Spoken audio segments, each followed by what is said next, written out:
दोस्तों आईआरएफसी की बात करें तो स्टॉक ने बहुत ज़बरदस्त तेजी बताई पिछले 8-10 दिन में। लेकिन अब यहाँ पे प्रॉफिट बुकिंग भी हावी होने लगी है, क्योंकि फ्राइडे को स्टॉक 48 से क्लोजिंग जो है 45 से नीचे हुई है।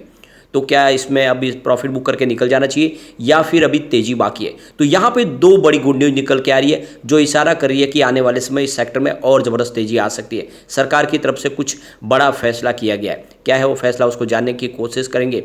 और 11 तारीख को रिजल्ट भी हमारे सामने आने वाला है। रिजल्ट की क्या संभावना, क्या रिजल्ट पॉजिटिव होगा और क्या रिजल्ट के बाद एक तेजी का दौर यहाँ पे शुरू होगा, जानने की कोशिश करेंगे इस वीडियो के माध्यम से। दूसरी तरफ आरवीएनएल जो बजट के पहले बहुत ज़बरदस्त दौड़ चुका था और आप ये देख सकते हो कि काफ़ी समय से स्टॉक के अंदर कुछ करेक्शन भी आया। सरकार ने ओएफएस भी लाया और उस ओएफएस के माध्यम से लोगों ने शेयर लिए, ओएफएस पूरा भर भी गया। और अब आप देख सकते हो कि इनके जो एम्प्लॉयज़ के लिए भी 7 तारीख से ओएफएस ओपन हो रहा है। तो क्या इसके बाद में प्राइस और नीचे आएगी या फिर तेज़ी की संभावना बनेगी? कंपनी कितनी मजबूत है और ओएफएस आने के बाद जो लेटेस्ट शेयर होल्डिंग पैटर्न है उसमें एफआई और डीआई का क्या रुझान है, उसको जानने की कोशिश करेंगे। और क्या ये स्टॉक लॉन्ग टर्म के लिए निवेश करने जैसा है? लेकिन फ्रेंड उससे पहले अगर आप पहली बार हमारे चैनल पे आए तो चैनल को सब्सक्राइब कर दीजिए, एक बेल आइकॉन दबा दीजिए ताकि जब भी नया वीडियो बने पहला नोटिफिकेशन आपको मिले। वीडियो पसंद आए तो लाइक शेयर जरूर कीजिए। चलो फ्रेंड्स वीडियो स्टार्ट करते हैं। मैं हूँ आपका दोस्त एस बी दवे और हमारे अपने चैनल ऑनलाइन कमाई में आपका बहुत बहुत स्वागत है। सबसे पहले अगर हम Indian railway finance corporation limited की बात करें तो स्टॉक तो फ्राइडे को 48.30 तक चला गया, लेकिन प्रॉफिट बुकिंग की वजह से स्टॉक की जो क्लोजिंग है वो 44.95 पर रही, जहाँ पे 0.56% की हमें तेज़ी देखने को मिली। तो इंट्राडे में जो 7-8% से ऊपर की जो तेज़ी थी वो सारी खत्म हुई और इस सिग्नल दिखाई दे रहा है कि कुछ प्रॉफिट बुकिंग आ सकती है। और उसके पीछे वजह है लगातार बनी तेज़ी। 31 जुलाई को स्टॉक ने 9% की बम्पर तेज़ी बताई, स्टॉक 38.20 के आसपास था। 1 अगस्त की बात करें स्टॉक ने 40.50 की तेज़ी के साथ में 6% की बम्पर तेज़ी बता दी, यानी सिर्फ 2 ट्रेडिंग सेशन में स्टॉक 15% दौड़ा। फिर 2 अगस्त को प्रॉफिट बुकिंग आई, 39.70 के आसपास स्टॉक आया, 2% की हमने यहाँ पे गिरावट देखी। लेकिन 3 अगस्त को फिर आप देख सकते हो कि 12% की बम्पर तेज़ी देखने को मिली और स्टॉक 44.70 के आसपास आ गया। और 4 अगस्त को 0.8% की तेज़ी। तो आप देखोगे पहले 15% की तेज़ी बनी, फिर से आप देखो 20% की तेज़ी बनी। तो ये लगातार तेज़ी की वजह से प्रॉफिट बुकिंग आ रही है। लेकिन एक दिन की प्रॉफिट बुकिंग आप देख सकते हो, लेकिन उसके बाद फिर इसमें तेज़ी की संभावना बनी, क्योंकि स्टॉक इस समय बुलिश जोन में दिखाई दे रहा है और काफ़ी ऊपर तक जा सकता है। यहाँ पे बहुत बड़ी गुड न्यूज निकल के आ रही है। सरकार ने किया है बहुत बड़ा फैसला। 508 रेलवे स्टेशन का रीडेवलपमेंट किया जाएगा और इसके लिए कल 6 अगस्त को पीएम नरेंद्र मोदी के हाथों से वर्चुअली नींव का पत्थर रखा जाएगा। और आप देख सकते हो कि इसके लिए 24,470 करोड़ रुपये की रकम सैंक्शन की गई है, जिससे आने वाले समय में अमृत भारत स्कीम के तहत इन सारे रेलवे स्टेशन को रीडेवलप किया जाएगा, फिर से नई टेक्नोलॉजी से लैस किया जाएगा। और आप समझ सकते हो कि ये बहुत बड़ा यहाँ पे खर्च होने वाला है। सारे के सारे रेलवे स्टेशन मॉडर्न टेक्नोलॉजी से लैस किए जाएंगे और इसके लिए कल का दिन डिसाइड किया गया है। तो आप समझ सकते हो कि ये बहुत ही बड़ा फैसला है, जिससे आने वाले समय में आप देख सकते हो कि रेलवे के अंदर एक आमूल परिवर्तन आने वाला है। हमारे जितने रेलवे स्टेशन है वो एयरपोर्ट की तर्ज पे बनाए जाएंगे और ये आप समझ सकते हो कि सारी की सारी फैसिलिटी दी जाएगी कस्टमर को।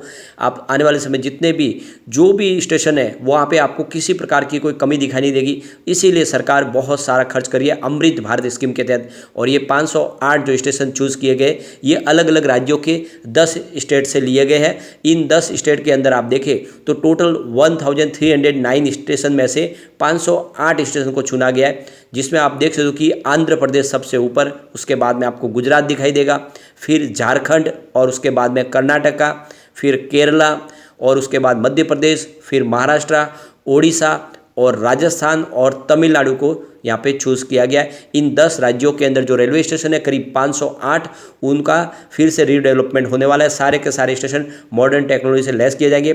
उसमें से देखें तो करीब 24 रेलवे स्टेशन है जिनका कामकाज ऑलरेडी शुरू हो चुका है और इसके लिए 11,136 करोड़ रुपये की रकम पहले से ही सैंक्शन की गई है और अब एक बड़ी रकम और कल सैंक्शन की जाएगी। और ये एक बड़ा प्रोजेक्ट है जो शुरू होने वाला है, यानी आईआरएफसी के लिए भी बहुत बड़ा मौका है, क्योंकि लगातार इंफ्रा के प्रोजेक्ट तेज़ी से आगे बढ़ रहे और ये बहुत बड़ी गुड न्यूज़ है। एक बड़ी गुड न्यूज और निकल के आ रही है। विशाखापट्टनम रेलवे स्टेशन के लिए सरकार की तरफ से 800 करोड़ रुपये की रकम सैंक्शन की गई है।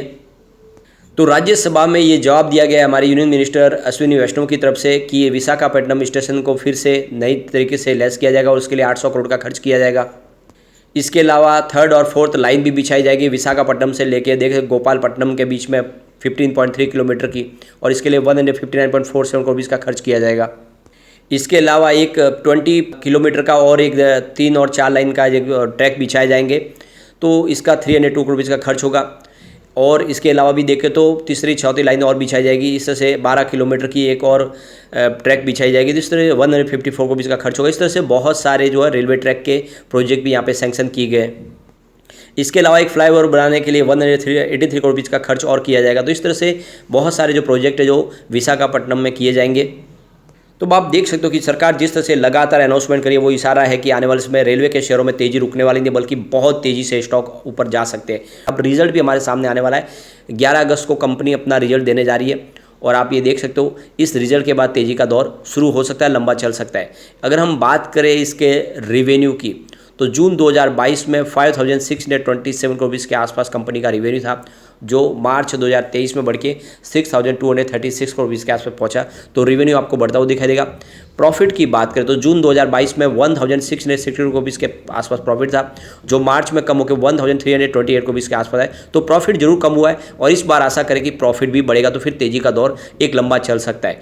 तो लॉन्ग टर्म इन्वेस्टर के लिए बहुत अच्छा मौका है, आपको खरीदारी कर लेनी चाहिए, और अच्छा डिविडेंड तो लगातार कंपनी दे ही रही है। तो ऐसे में ये स्टॉक में आपको दाव लगाना चाहिए, क्योंकि इसकी प्राइस बहुत ज़्यादा कम है।